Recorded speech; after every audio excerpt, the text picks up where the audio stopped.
খুযু আন্নী মানাসিকাকুম, হজের কার্যাবলী, হজের যে কার্যক্রম, হজের যে পদ্ধতি, এটা তোমরা আমার কাছ থেকে শিখে নাও। কেননা হতে পারে আগামী বছর তোমাদের সাথে আমার আর সাক্ষাৎ নাও হতে পারে।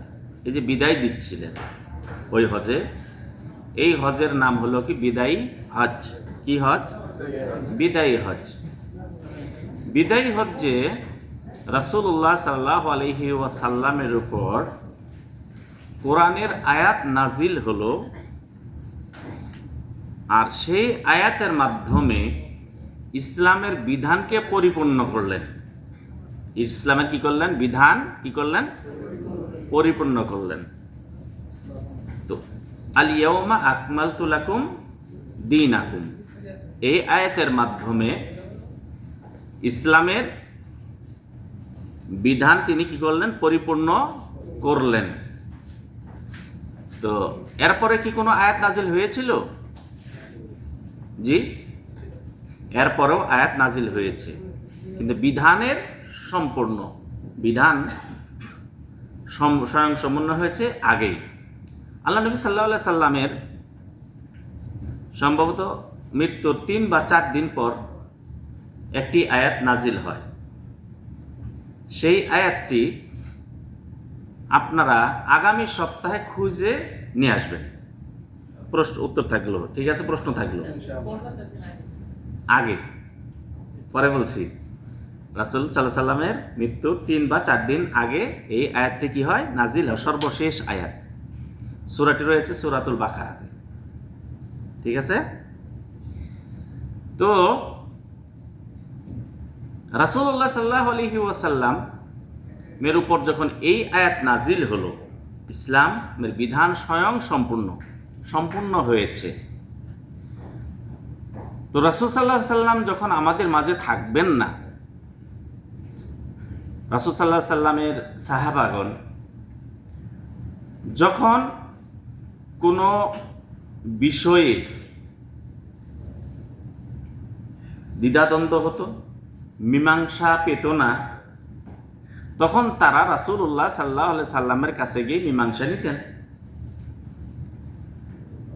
তিনি যখন থাকবেন না, তখন আমাদের কি অবস্থা হবে? কার কাছে যাব আমরা কি তার মীমাংসা নিতে?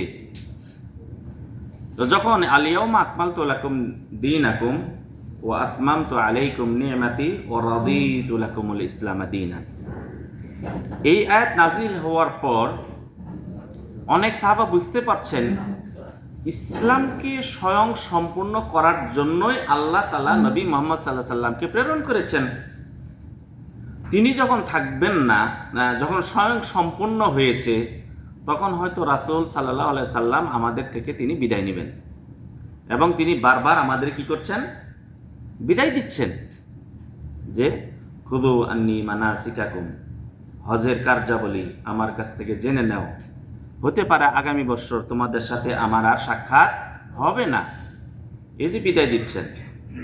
এবং আরো একটি আয়াত নাজিল হলো, সূরা নাজিল হলো সূরাতুন নাসর। কোন সূরা? সূরাতুন নাসর। এই সূরাকে বলা হয় বিদায়ী সূরা। রাসূলকে বিদায় দিচ্ছেন। কি দিচ্ছেন? রাসূলকে বিদায় দিচ্ছেন।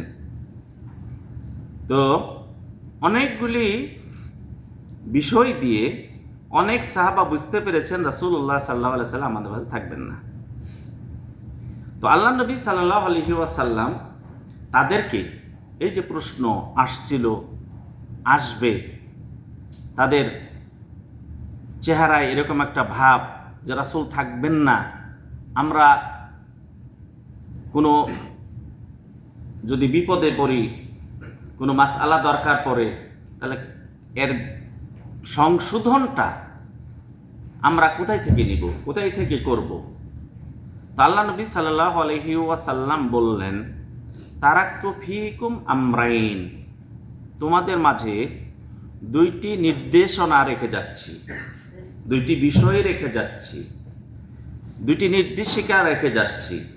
লান তাযিল্লু, লান তখন আসে যখন এটাকে একটা বিষয়কে সম্পূর্ণভাবে নাকচ করে দেওয়া হয়। কি করে দেওয়া হয়? অসম্ভব ব্যাপার। যখন কোনো ক্রিয়ার ওপর যখন লান আসবে, তাহলে বোঝা গেল যে বিষয়টি আসছে সেটা সম্পূর্ণভাবে নাকচ করে দেওয়া হয়েছে, অসম্ভব ব্যাপার। বললেন লান তাদিল্লু, তোমরা কখনো কি হবে না? পথভ্রষ্ট হবে না। লান তাদিল্লু, কখনো না, সম্ভব না, অসম্ভব ব্যাপার, অসম্ভব ব্যাপার। তাহলে তোমাদের মাঝে আমি দুটি নির্দেশিকা রেখে যাচ্ছি, দুটি নির্দেশ রেখে যাচ্ছি, দুটি বিষয় তোমাদের মাঝে আমি রেখে যাচ্ছি। যদি তোমরা যতদিন পর্যন্ত তোমরা এই দুটি নির্দেশিকাকে, দুটি নির্দেশকে, দুটি বিষয়কে ধরে রাখতে পারবে, ধারণ করতে পারবে, লান তাদিল্লু, কখনোই তোমরা পথভ্রষ্ট হবে না। অসম্ভব ব্যাপার যদি ওই দুটিকে তোমরা কি করতে পারো? ধরে রাখতে পারো। সে দুটি কি? আল্লাহ নবী সাল্লাল্লাহু আলাইহি ওয়াসাল্লাম বললেন, একটি হলো আল্লাহর কিতাব, আর দ্বিতীয় হলো আমার সুন্নাত। দ্বিতীয়টা কি? আমার সুন্নাত। তাহলে এই দুটাকে যতক্ষণ পর্যন্ত আমরা আঁকড়ে ধরতে পারবো, ধারণ করতে পারবো, ততদিন পর্যন্ত পথভ্রষ্ট হওয়া অসম্ভব ব্যাপার। একবারে কেউ পথভ্রষ্ট হবে না। তাহলে আমাদেরকে দুটি বিষয়কে আঁকড়ে ধরতে হবে, আমল করতে হবে, নির্দেশিকা ওই দুটাকে আমাদের মানতে হবে। তাহলে কি বলছেন? লান তাদিল্লু, কখনো না, কখনো না, কখনো না। কি সেটা? পথভ্রষ্ট হওয়াটা। তো আমাদের সমাজে এখন একটা দলই বাড়াইছে যে রাসূলের সুন্নাত মানার দরকার নেই। ওগুলো তো পথভ্রষ্ট আগের থেকেই। ঠিক আছে, তাদেরকে বলে না সালাত কেমন আদায় করবেন, রাসূল থেকে হজ কেমন আদায় করবেন, তারপরে তো বুঝতেই পারছেন অনেক রকম আবুল তাবুল পেশাল তারা পাচ্ছে। যাই হোক, তাদের থেকে আমাদেরকে সতর্ক থাকতে হবে। আল্লাহ তাআলা আমাদের সবাইকে তৌফিক দান করেন। তো আমাদেরকে এই দুইটা বিষয় আমাদেরকে কি করতে হবে? আঁকড়ে ধরতে হবে হাতে এবং দাঁতে। কি করতে হবে? রাসূল সাল্লাল্লাহু আলাইহি ওয়াসাল্লাম বলছে, খুদু, মানে তোমরা এই যেই দাঁত আমরা যদি কাটতে চাই, এখানে একটা দাঁত আছে, ঠিক আছে, এটা আমার নাওয়াজেজ বলা হয় আরবিতে। এটাতে শক্ত করে ধারণ করবে, শক্ত করে ধারণ করবে। আল্লাহ নবী সাল্লাল্লাহু আলাইহি ওয়াসাল্লাম এইভাবে বলেছেন। তো আমরা সেটাকে আমরা ধারণ করব। তো এখন আমাদেরকে জানতে হবে যে অনেকেই আছে আমাদের সামনে এমন করে উপস্থাপন করবে তাদের আকীদাগুলিকে অথবা তার আদর্শকে, আমরা সেগুলো ভুলে যাই, সেটা দেখি ভুলে যাই, আসল পথ থেকে আমরা পথভ্রষ্টের দিকে আমরা চলে যাই। তো আপনি এখন বলবেন যে তাহলে আমরা কোথায় যাব? এই জন্যই আল্লাহ নবী সাল্লাল্লাহু আলাইহি ওয়াসাল্লামের উপর যখন সর্বপ্রথম ওহী নাজিল হলো, তিনি কি বলছেন? আপনাকে জ্ঞান অর্জন করতে বলেছেন।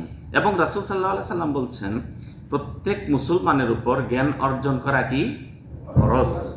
তা আপনাকে ওই ফরজটুকু যদি আপনি আদায় করেন, ফরজটুকু যদি আপনি পালন করেন, তাহলে আপনি বুঝতে পারবেন যে আমাকে যে তিনি একটা মাসআলা দিলেন, এই মাসআলাটা উনি যে একটা আকীদা আমার উপর নিক্ষেপ করলেন, তাহলে ওই আকীদাটা ধারণ করলে আমি কি আসলেই কি আমি আল্লাহ তাআলা যেভাবে কোরআন এবং তার নবী মুহাম্মদ সাল্লাল্লাহু আলাইহি ওয়াসাল্লাম হাদিসে যেভাবে বর্ণনা করেছে তাকে আমি পালন করতে পারলাম, এতটুকু জ্ঞান আপনাকে থাকতে হবে। একটা উদাহরণ দিই। আপনি কখনো বিরিয়ানি খাননি? কি খাননি? বিরিয়ানি খাননি। অথবা আপনি কখনো চাইনিজ রেস্টুরেন্টে গিয়ে চাইনিজ খাননি। তো আপনাকে যে কোনো কিছু দিয়েই আলাদা একটা স্বাদ হলে আপনি মনে করবেন হয়তো একটা বিরিয়ানি অথবা হয়তো একটা চাইনিজ।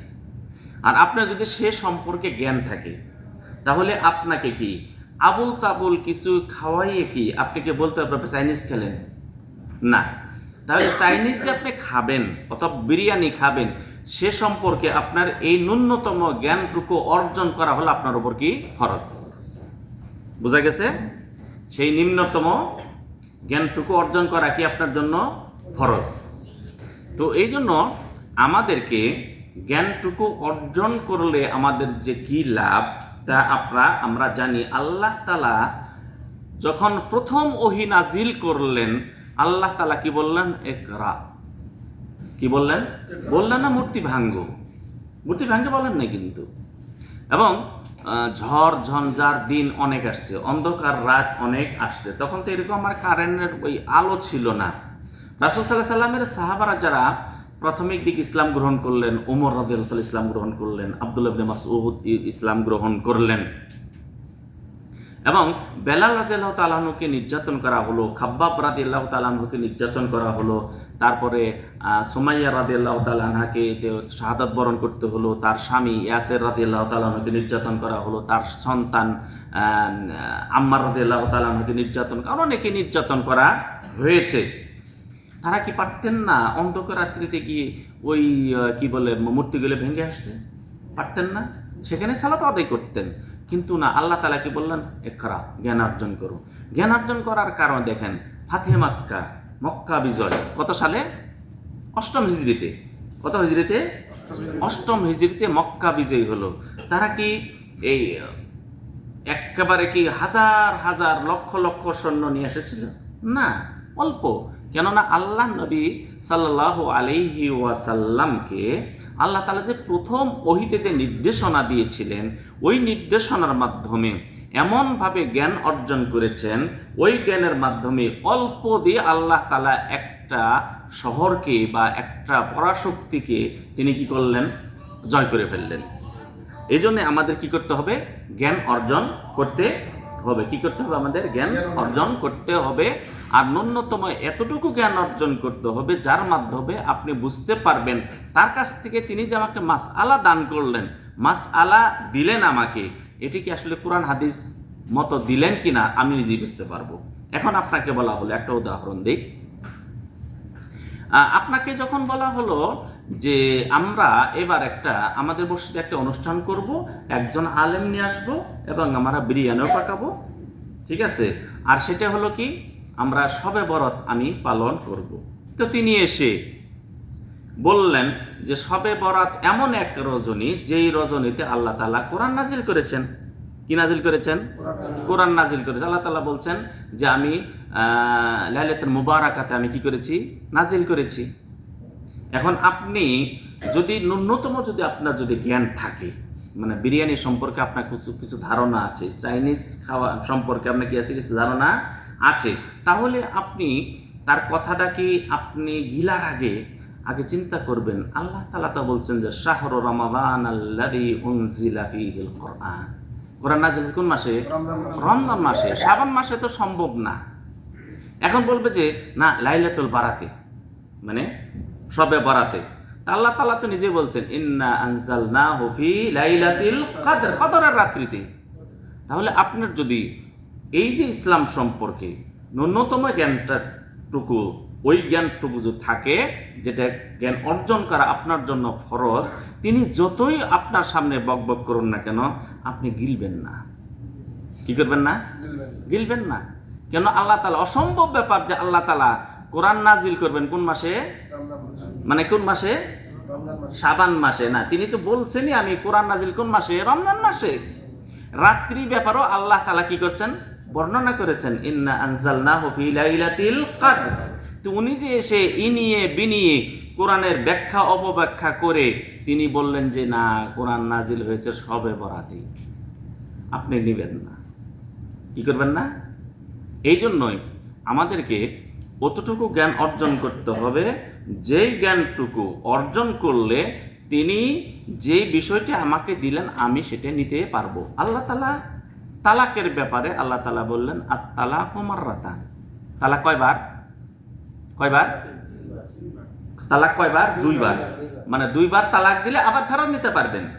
2 বার তালাক দিয়ে ফেরত নিতে পারবেন, 3য়বার আর পারবেন না। তাহলে তালাক কয়বার দিতে হবে? 2 বার দিয়ে নিতে পারবেন, 3য়বার আর আপনি নিতে পারবেন না। যে ওই মহিলা যতক্ষণ পর্যন্ত আর এক স্বামী গ্রহণ করে স্বেচ্ছায় তালাক না হয়, তারপর আপনি তালাক হইলে আপনি বিবাহ করতে পারবেন। এখন আপনাকে বলা হলো যে 3 তালাক একসাথে দিলে হয়ে গেছে, এখন আপনার যদি ওই কোরআনের আয়াতটা জানা থাকে তাহলে আপনি গ্রহণ করবেন না করবেন না? করবেন না। কি করবেন না? গ্রহণ করবেন না। তো এতটুকু জ্ঞান আপনাকে আমাকে থাকতে হবে।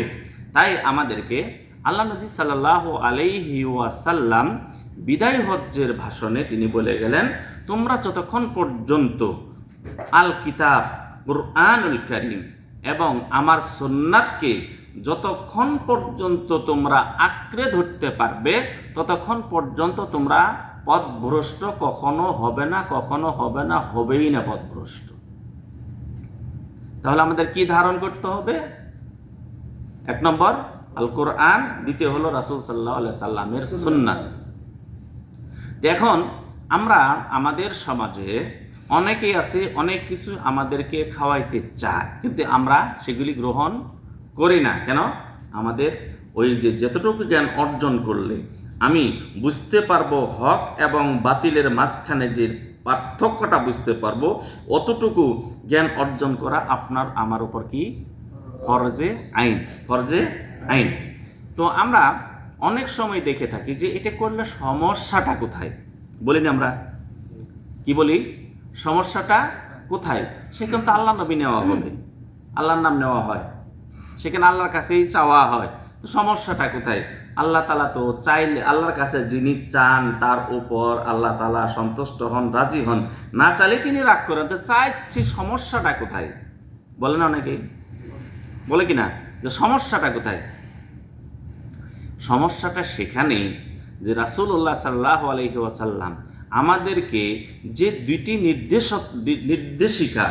নির্দেশনা রেখে গেলেন, ওই দুইটা বাদ দিয়ে যখন আরেকটা ধারণ করব, এর অর্থ হলো আপনি বোঝাইতে চাচ্ছেন যে আল্লাহ নবী সাল্লাল্লাহু আলাইহি ওয়াসাল্লাম বিদায় হজ্জের ভাষণে সাহাবাদেরকে বললেন, সাহাবারা, অন্যান্য নবীদের উম্মতরা তারা কিন্তু একটা কথা বলবে যে আমাদের নবী যদি সঠিকভাবে তার দায়িত্ব পালন করতেন তাহলে আমরা পথভ্রষ্ট হতাম না, তাদের উপর মিথ্যাচার করবে। কিন্তু তোমাদের যদি কিয়ামতের দিন জিজ্ঞাসা করা হয় যে তোমাদের নবী মুহাম্মদ সাল্লাল্লাহু আলাইহি ওয়াসাল্লাম কি সমস্ত তার দায়িত্ব পালন করেছেন, আমরা সাহাবারা কি বললেন?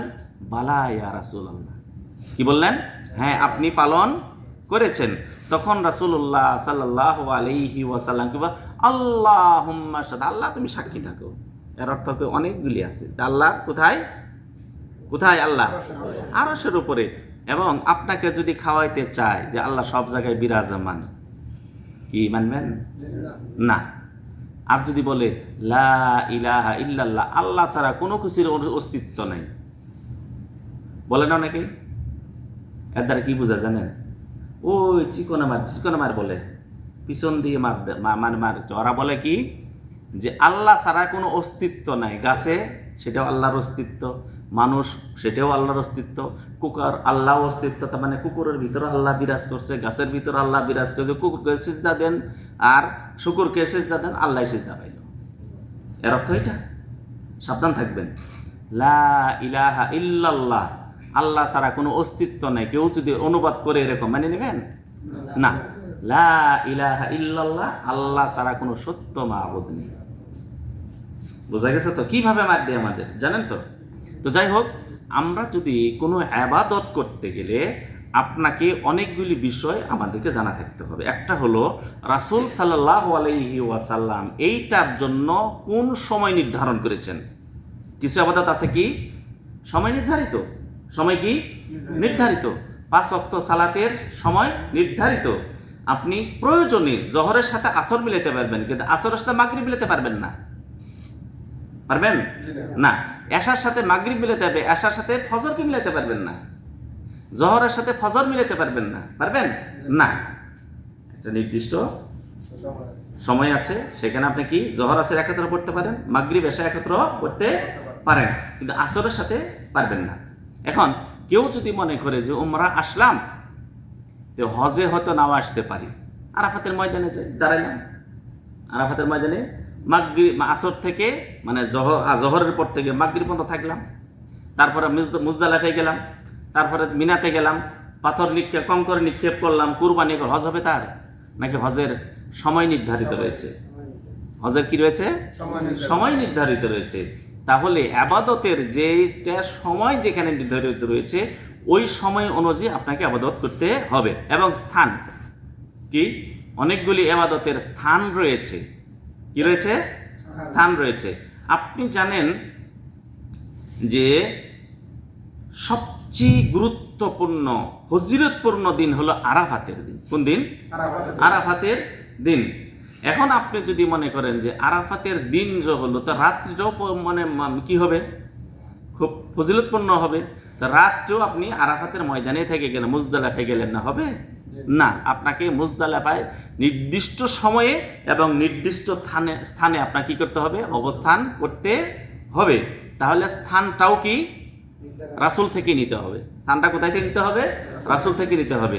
কাবা শরীফের মতো যদি কেউ বানিয়ে, যদি মনে করে আমরা চারপাশে তাওয়াফ করলাম একই নির্দিষ্ট কোণে এবং নির্দিষ্ট মানে কি বলে এই দূরত্ব দিয়ে যদি কেউ বানায়, সেখানে কি হবে? না, আপনাকে কোথায় যেতে হবে? মক্কাতেই যেতে হবে। তাহলে স্থানটাও নির্ধারিত। এখন আমাদেরকে পরিমাণটাও নির্ধারিত হতে হবে। পরিমাণ কতটুকু নির্ধারিত হতে হবে। রাসূলুল্লাহ সাল্লাল্লাহু আলাইহি ওয়াসাল্লাম যাকাতুল ফিতর তিনি একসা নির্ধারণ করেছেন। ওই একসা নির্ধারিতভাবে আপনাকে আদায় করতে হবে।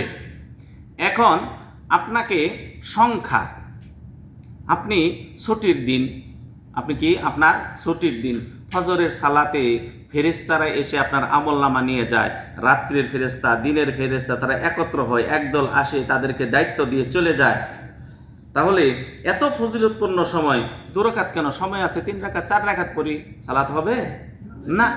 সালাত হবে না। আপনাকে সংখ্যাটাও নিতে হবে কোথায় থেকে? রাসূলুল্লাহ সাল্লাল্লাহু আলাইহি ওয়াসাল্লামের সুন্নত থেকেই আপনাকে কি করতে হবে? নিতে হবে। পদ্ধতিটাও রাসূলুল্লাহ সাল্লাল্লাহু আলাইহি সাল্লামের কাছ থেকেই নিতে হবে। পদ্ধতি, সালাতের পদ্ধতি রাসূল শিক্ষা দিয়েছেন। ওযুর পদ্ধতি রাসূল সাল্লাল্লাহু আলাইহি সাল্লাম কি দিয়েছেন? শিক্ষা দিয়েছেন। পদ্ধতিও নিতে হবে রাসূলুল্লাহ সাল্লাল্লাহু আলাইহি ওয়াসাল্লামের কাছ থেকেই পদ্ধতিতে নিতে হবে। পদ্ধতিতে না নিয়ে যদি আমি বলি সমস্যাটা কোথায়, আর তো ভালো হইল, আর কি হইল? ভালো হইল। এখন একটা বিষয় নিয়ে আমরা যে সালাতের পরে সম্মিলিত মোনাজাত, সমস্যাটা করে চাইলাম তো আল্লাহর কাছে। কার কাছে চাইলাম? এবং রাসূল বলছেন ফরজ সালাতের পরে কি দোয়া কবুল হয়। কিন্তু দোয়া কবুল হয় ঠিকই, কিন্তু আপনার পদ্ধতি নিতে হবে কোথায় থেকে? রাসূলুল্লাহ সাল্লাল্লাহু আলাইহি ওয়াসাল্লামের নিকট থেকেই আপনাকে পদ্ধতি নিতে হবে। এখন যদি আপনি রাসূল সাল্লাল্লাহু আলাইহি সাল্লামের কাছ থেকে পদ্ধতি যদি না নেন, তাহলে ক্ষতিটা কি হবে? যদি আমি রাসূল সাল্লাল্লাহু আলাইহি সাল্লামের কাছ থেকে যদি সুন্নাতকে অবজ্ঞা করি, তাহলে ক্ষতির সম্মুখীন হতে হবে। কি ক্ষতি হয়েছে জানেন? রাসূলুল্লাহ সাল্লাল্লাহু আলাইহি ওয়াসাল্লাম বলছেন যে আমার উম্মতরা, তোমরা যদি প্রত্যেক ফরজ সালাতের পরে আয়াতুল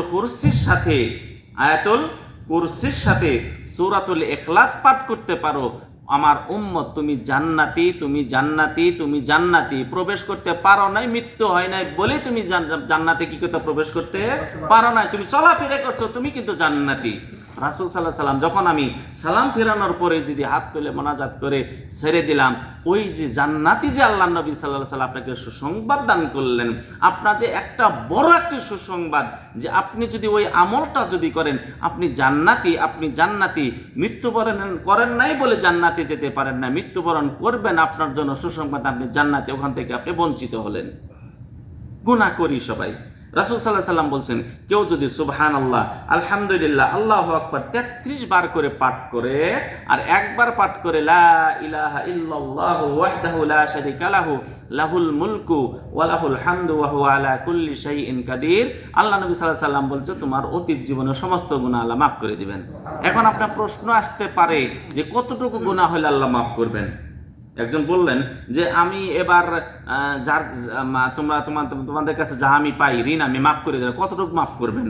আল্লাহ নবী সাল্লাল্লাহু আলাইহি সাল্লাম বলছেন যদি আপনার গুনাহ যদি সাগরের যত সাগর রয়েছে পৃথিবীতে ওই সাগরের ফেনা সমতুল্য যদি হয়, আল্লাহ তাআলা সেই গুনাহ মাফ করে দিবেন। তাহলে ওখান থেকে আমরা বঞ্চিত হচ্ছি, ওখান থেকে কি হচ্ছে? আমরা বঞ্চিত হচ্ছি। তাহলে যেখানে সুন্নত, যেখানে সুন্নতের বিরোধিতা যখন করব, তখন আমরা কি হব? মহা সাফল্য থেকে, ফজিলত থেকে আমরা কি হব? বঞ্চিত হয়ে যাব। তাহলে আমাদের পদ্ধতিটা কার কাছ থেকে নিতে হবে? রাসূলুল্লাহ সাল্লাল্লাহু আলাইহি ওয়াসাল্লাম থেকে নিতে হবে। রাসূলে পাক বলবো না, রাসূলুল্লাহ সাল্লাল্লাহু আলাইহি সাল্লাম। সুবহানাল্লাহ বলি আল্লাহকে। সুবহান মানে কি? পাক। সুবহান মানে কি? পাক। রাসূলকে বলবো এটা? হ্যাঁ, রাসূলকে বলবো? হ্যাঁ, সুবহানার রাসূল বলবো না। রাসূল পাক মানে কি? সুবহানার রাসূল না, এটা বলবো না। রাসূলুল্লাহ সাল্লাল্লাহু আলাইহি ওয়াসাল্লাম, রাসূলে পাক আমরা কি বলবো না? বলবো না, বলবো? রাসূলে পাক বলবো না। মা ফাতেমা বলবো না, বলবো মা ফাতেমা? মা ফাতেমা বলা মানে কি? রাসূলুল্লাহ সাল্লামের নবুয়তকে অস্বীকার করা। যদি বলেন মা ফাতেমা, আপনি স্বীকার করলেন আলী হলেন রাসূল, মুহাম্মদ সাল্লাল্লাহু আলাইহি ওয়াসাল্লাম না। এটা আমরা আগেও বিস্তারিত আলোচনা করেছি। তো এখন রাসূলুল্লাহ সাল্লাল্লাহু আলাইহি সাল্লামের কাছ থেকে, রাসূল সাল্লাল্লাহু আলাইহি সাল্লামের সুন্নত থেকে সংখ্যা হোক, পরিমাণ হোক, পদ্ধতি, সময়, স্থান এবং কাল রাসূলের কাছ থেকে গ্রহণ করতে হবে। এখন রাসূলুল্লাহ সাল্লাল্লাহু আলাইহি ওয়াসাল্লামের জন্মদিবস রবিউল আউয়াল মাসে। কি মাসে? রবিউল আউয়াল মাসে, সোমবার। এতে কোনো দ্বিধা নেই। রাসূল সাল্লাল্লাহু আলাইহি সাল্লামকে জিজ্ঞাসা করা হয়েছিল সোমবার এবং বৃহস্পতিবার রোজা সম্পর্কে। তিনি বললেন এই দুই দিন আল্লাহর কাছে সাপ্তাহিক আমল কি করা হয়? উপস্থাপন করা হয়। আর সোমবারে আমি জন্মগ্রহণ করেছি, আমি চাই সেদিন আমি রোজা রাখি। এখন রাসূল সাল্লাল্লাহু আলাইহি সাল্লাম সোমবারে জন্মগ্রহণ করেছেন, এতে কোনো দ্বিধা নেই। কিন্তু কোন তারিখে মানে তিনি জন্ম, 12 রবিউল আউয়াল নাকি আগে পরে? অনেকে 13 বলেছেন, অনেকে 12 বলেছেন। বলছেন নিকটতম মত হলো তিনি 9 রবিউল আউয়াল জন্মগ্রহণ করেছেন। কিন্তু 12 রবিউল আউয়াল তিনি মৃত্যুবরণ করেছেন, এতে কোনো সন্দেহ আছে? হ্যাঁ, নাই। এতে কোনো কি নাই? সন্দেহ নাই। তিনি কত তারিখে? 12 রবিউল আউয়াল ইন্তেকাল করেছেন। আর এই দিনে রাসূলুল্লাহ সাল্লাল্লাহু আলাইহি ওয়াসাল্লাম আমাদেরকে নির্ধারণ করেছেন 2টি ঈদ। কয়টি ঈদ? কয়টি? আর আমরা আরো একটি বানাইলাম, আরো একটি ঈদ বানাইলাম। তাহলে রাসূল সাল্লাল্লাহু আলাইহি ওয়াসাল্লাম বিদায় হজ্জের মাস ভাষণে যত সাহাবা ছিলেন সবাই বললেন, ইয়া রাসূলুল্লাহ, আপনি সব কিছু প্রচার করেছেন, দায়িত্ব পৌঁছে দিয়েছেন, আর আপনি বললেন যে মিলাদুন নবী একটা ঈদ আছে, সেটা রাসূল বলেন নাই, গোপন করেছেন। রাসূলের উপরে কি করলেন? একটা অপবাদ দিলেন। কি দিলেন? অপবাদ দিলেন। 2টা ঈদ তিনি মানে কি করলেন? আমাদের তো নির্ধারণ করে গেলেন। আর একটা ঈদ, সকল ঈদের সেরা ঈদ, ঈদে মিলাদুন নবী, সেটা আমাদের কি করেন না? রাসূল সাল্লাম কি করেন নাই? আমাদেরকে বলে যান নাই। তাহলে কি করলেন? রাসূলকে অপবাদ দিলেন। অপবাদ দেওয়া হলো না? তো যাই হোক, এখন রাসূলুল্লাহ সাল্লাল্লাহু আলাইহি ওয়াসাল্লাম কি এই তার জন্মদিবস তিনি বা সাহাবাগণ পালন করেছেন? না। আপনি রাসূলুল্লাহ সাল্লাল্লাহু আলাইহি ওয়াসাল্লাম বলছেন, আমার উপর কেউ যদি একবার দরুদ পাঠ করে, সালাম পাঠ করে, এর বিনিময় আল্লাহ তাআলা কি করবেন? এর বিনিময় 10 বার আপনার উপর রহম করবেন। কয়বার? 10 বার। কয়বার রহম করবেন? 10 বার। তাহলে আপনি রাসূলুল্লাহ সাল্লাল্লাহু আলাইহি ওয়াসাল্লামের উপর আপনি কি করবেন? দরুদ পাঠ করেন। কি পাঠ করেন? দরুদ পাঠ করেন। তাহলে দরুদ পাঠের পদ্ধতি রাসূলুল্লাহ সাল্লাল্লাহু আলাইহি ওয়াসাল্লাম আমাদেরকে শিক্ষা দিয়েছেন। কোরআন আমাকে শিক্ষা দিয়েছেন। তো এখন কয়জন যাবে? খাবার নিয়ে আসো। আব্দুল্লাহ নিয়ে যাও। কয়জন? 4জন নিয়ে যাও। শুধু 4জন যাবে। তো রাসূল সাল্লাল্লাহু আলাইহি ওয়াসাল্লাম আমাদেরকে শিক্ষা দিয়েছেন, দেননি? তো রাসূলের যে শিক্ষা দিয়েছেন সেই শিক্ষা বাদ দিয়ে আমরা কি নতুন করে আবার শিক্ষা নিব যে রাসূলুল্লাহ সাল্লাল্লাহু আলাইহি ওয়াসাল্লামের দরুদ কিভাবে পাঠ করতে হবে? এখন মিলাদের নামে বলা হয় রাসূল সাল্লাল্লাহু আলাইহি ওয়াসাল্লাম হাজির হন। রাসূল সাল্লাল্লাহু আলাইহি ওয়াসাল্লাম কি হন? হাজির হন।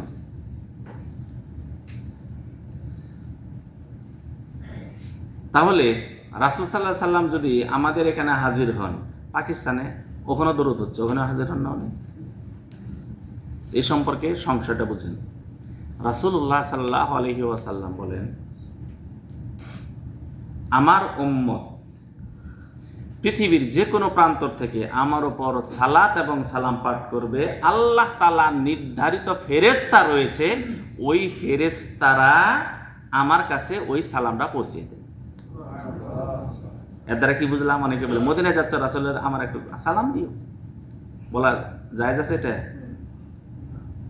আপনি মদিনায় যাচ্ছেন, রাসূলের কবরে আমার সালামটা পৌঁছায় দিন, বলা জায়েজ আছে? কেন জায়েজ নাই? আল্লাহ তাআলা অসংখ্য ফেরেশতায় রেখেছেন যে আপনি দরুদ পাঠ করবে, এটা নিয়ে রাসূলের কাছে পৌঁছে দিবেন। বুঝা গেছে? আর একটা হাদিসে রাসূল সাল্লাল্লাহু আলাইহি ওয়াসাল্লাম বলছেন, আমার উপর যখন দরুদ পাঠ করা হয়, আল্লাহ তাআলা আমার রূহকে ফেরত দেন, আমি তার সালামের উত্তর দেই। এটা কখন? কেউ যদি তার কাছে গিয়ে সালাম দেন, আর দূরের থেকে সালাম দিলে ফেরেশতারা পৌঁছিয়ে দেন। ফেরেশতারা কি করেন? একদল ফেরেশতাই আছে এই কাজে নিযুক্ত। তাহলে আমরা রাসূলুল্লাহ সাল্লাল্লাহু আলাইহি সাল্লামের উপর সালাত এবং সালামের পদ্ধতি রাসূল সাল্লাল্লাহু আলাইহি সাল্লাম যেভাবে নির্ধারণ করেছেন ওইভাবে আমাদের কি করতে হবে? পাঠ করতে হবে। এখন এই যে ঈদে মিলাদুন্নবী আপনাদেরকে শবে বরাতের সময় বলেছিলাম সম্ভবত, ঈদে মিলাদুন্নবী ভালো করে একটু চিন্তা করবেন। ইমাম সাহেব বাড়িতে হয়েছে কখনো? হয়েছে? 40 কেন? তার বাপের দরকার পড়ে না? না দরকার পড়ে? তো উনি কেন করেন না? নাকি ওনার বাপ আগেই জানে যে আমার বাপ জান্নাতি? আচ্ছা, ওনার কি ইয়ের দরকার নেই, সওয়াবের দরকার নেই? তো উনি কেন বাড়িতে মিলাদ করেন না? বোঝা গেছে তো? তো ঘটনা হলো, আমরা ওইদিকে যাচ্ছি না, আমরা নিব রাসূলুল্লাহ সাল্লাল্লাহু আলাইহি ওয়াসাল্লামের নিকট থেকে। কোথায় থেকে নিব? রাসূলুল্লাহ সাল্লাল্লাহু আলাইহি ওয়াসাল্লামের নিকট থেকে আমরা পদ্ধতিটা নিব। আর মিলাদের নামে, মিলাদ রাসূল সাল্লাল্লাহু আলাইহি ওয়াসাল্লামের যুগে ছিল না, অনেক পরে সেটা কি হয়েছে, যারা আজকে মানে যারা ইসলামকে আসল ইসলাম থেকে সরে গিয়ে যারা সেখানে নাচ গানের অনুষ্ঠান করত, মদ পান করত, সেই অনুষ্ঠানকে উপলক্ষ করে এই অনুষ্ঠানটা তারা কি করেছিল? আবিষ্কার করেছিল। তো ওখান থেকে আমাদেরকে বেরিয়ে আসতে হবে। আর একটা আমরা বলি, ইসলামের সূচনা কোথায় থেকে? মক্কা মদিনা দেখেন আপনারা? মক্কা মদিনা দেখেন? রাসূলের মানে জন্মদিবস পালন করা দেখেন না? তাহলে এরা কিন্তু ইসলাম তো বুঝে নাই। ইসলাম বুঝেছে কারা? আমরা। বোঝা গেছে? তাহলে আমাদেরকে সংখ্যা, পরিমাণ, স্থান, কাল, পদ্ধতি কোথা থেকে নেব? রাসূলুল্লাহ সাল্লাল্লাহু আলাইহি ওয়াসাল্লামের নিকট। আল্লাহ তাআলার কাছে দোয়া করে আল্লাহ রাব্বুল আলামিন যেন আমাদেরকে সঠিক বুঝদান করেন এবং সেই অনুযায়ী আমাদের জীবন যেন আমরা পরিচালনা করতে পারেন। আমিন। আসসালামু আলাইকুম ওয়া রাহমাতুল্লাহি ওয়া বারাকাতুহু। তাহলে আমরা লোক কত জন হয়েছে একদম দেখেন একটু। ও আব্দুল্লাহ ভাই বন্ধ করে দেন। তো কত